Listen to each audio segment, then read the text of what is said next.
The United States has suspended bilateral talks with Russia on the Syrian peace process. Washington has denounced Russian efforts in fighting ISIL, claiming that not very much progress has been achieved. What we have seen from the Russians in the year or so since their military intervention in Syria is that they have not made much progress against ISIL. They claim that the reason that they're in Russia or in Syria is to fight extremists, but they haven't achieved a significant counter-ISIL objective in more than 7 months, and they've been reduced to trying to claim credit for successful U.S. operations. Well, the White House never mentioning the Russian contribution, of course, to the liberation of that ancient city of Palmyra from ISIL, or, for example, targeting the miles and miles of convoys of terrorists' oil in their trucks going up north over the border. We asked U.S. officials whether they actually believe the U.S. is truly fulfilling its promises made on Syria.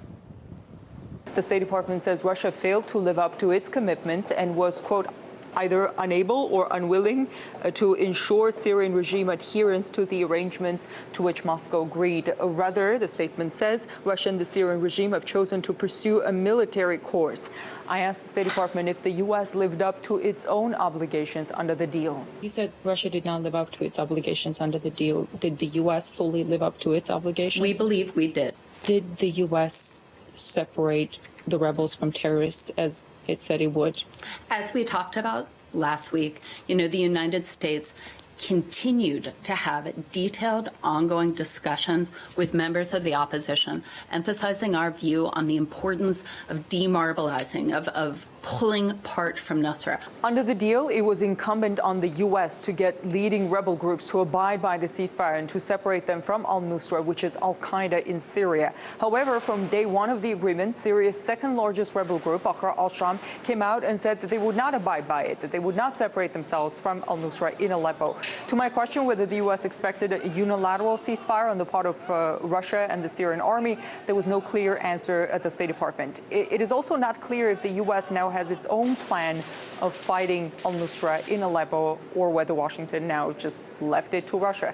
For many months, the U.S. hadn't really targeted that group, even though it is al-Qaeda. Here's what the State Department said last week on that. You hit Nusra, I believe you described it as al-Qaeda, maybe in March or something, or February. It was earlier this year. Yep. Since then, there hasn't been any specific action against Nusra, is that right?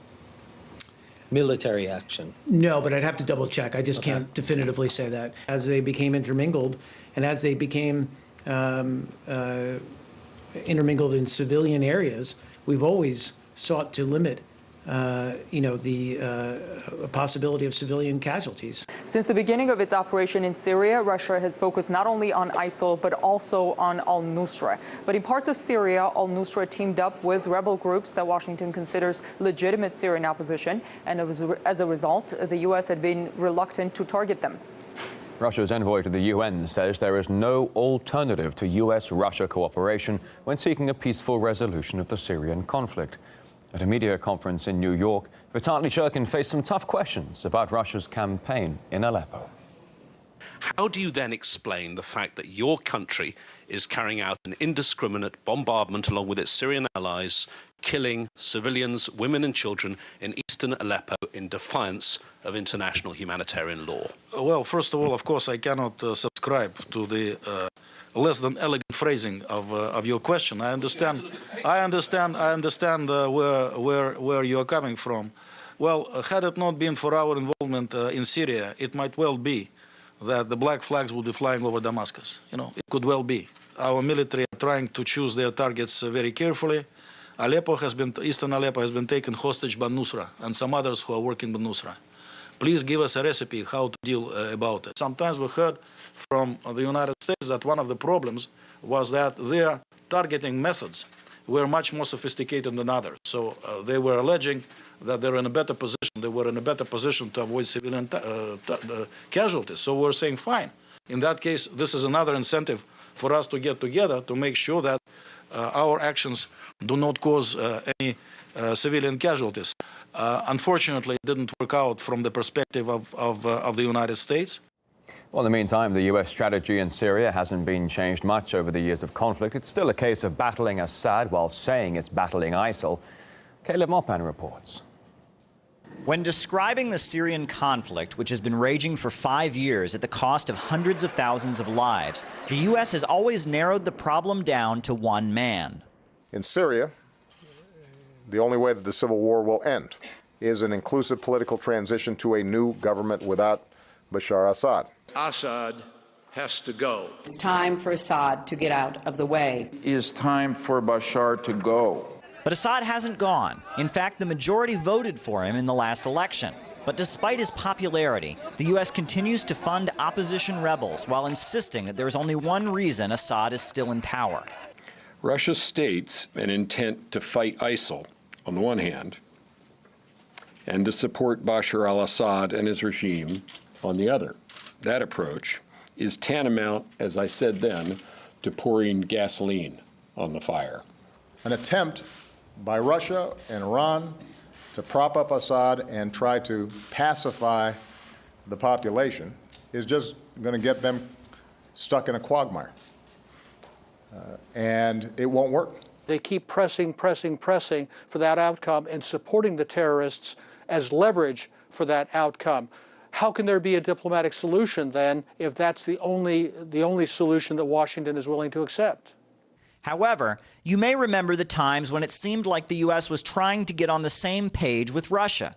And I want to thank President Putin for his willingness to pick up on the possibility of negotiating an end to Syrian weapons of mass destruction. We are engaged in an effort with all of the members of the International Syria Support Group and with Russia particularly, in an effort to restore that cessation of hostilities in those places where it has been most at risk or most shredded. U.S. Secretary of State John Kerry for you, so friendly in public. He sang a very different tune, though, when he thought he could actually speak his mind out of the sight of TV cameras. I've argued for the use of force. I stood up. I'm the guy who stood up and announced we're going to attack Assad because of the weapons. And then, you know, things evolved into a different process. Now, cooperation is suspended. All options are on the table, again, and the mysterious Plan B has vanished. I'd like to understand what Plan B is. Just explain to us the elements of Plan B. Two things, Mr. Chairman. Russia's actions. This is going, of course, to be bad for everyone, but it's going to be bad first and foremost. I want to hear about Plan B. Well, I understand all the context here. I think, sir, this is important because Russia against Russia, Assad. Give me the elements of Plan B. So two things. Again, the consequences, Russia, the regime, Russia's actions. Let me just say what we already know. There is no Plan B. Well, I think that's been the case all along, that there's never really been a Plan B. No one in the Obama administration really believes that there's any major new undertaking that the administration could try that would really change the reality there. The ceasefire is over, but the grandstanding and geopolitical maneuvers continue. Meanwhile, ISIL and al-Nusra are getting stronger, and the Syrian people keep suffering. Caleb Mopan, RT, New York.